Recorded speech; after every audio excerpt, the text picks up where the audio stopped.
Thomas and the birthday picnic. All the engines on the island of Sodor were very excited. The Fat Controller's mother was coming to the island to celebrate her birthday.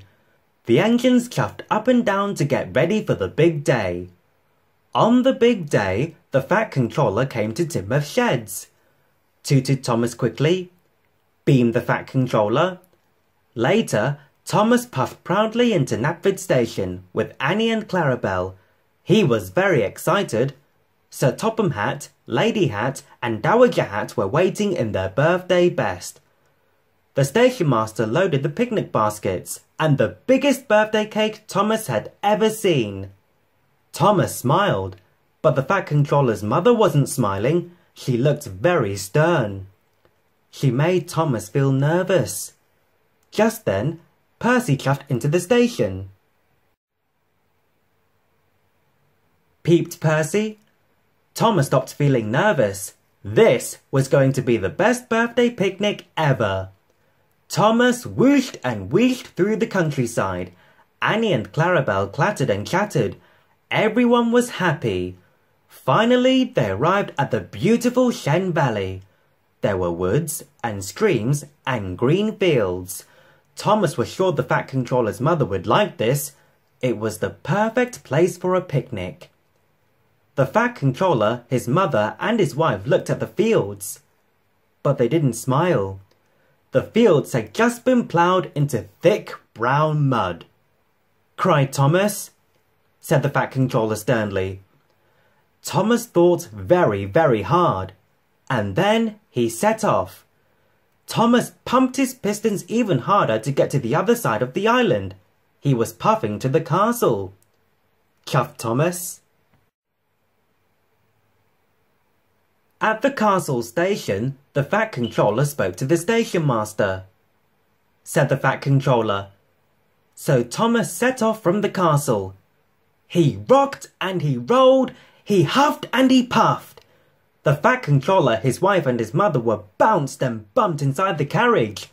Thomas went faster and faster, trying to have another idea. The Fat Controller leaned out of the window. He boomed. Thomas huffed to a halt. Peeped Thomas sadly. Boomed the Fat Controller. Thomas hoped he'd have another idea before he got to Knapford. But as he pulled in, not one idea had dropped into his funnel. The Fat Controller, his wife and his mother got off the train, and with a low toot, Thomas chuffed sadly back to Tidmouth. When Thomas got back to the sheds, the other engines were waiting. They had heard that Thomas's good ideas had gone wrong. Moaned Thomas sadly. Peeped Percy cheerfully. Gasped Thomas. Thomas let out a big whoosh of steam. Said Thomas.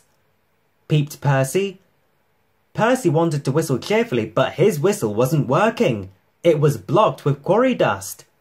Said Gordon, and he blew a long, low note. Chirped Emily, and she gave 2 high toots. Tooted Henry. Thomas toot-tooted. The other engines were puzzled.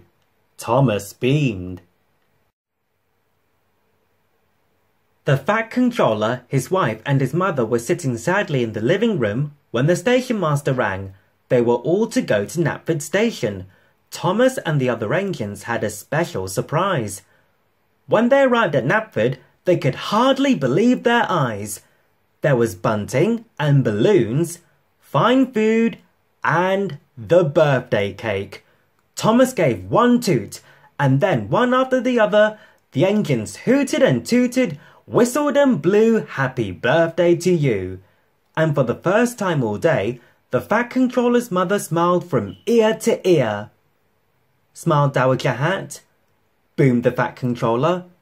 Thomas was delighted.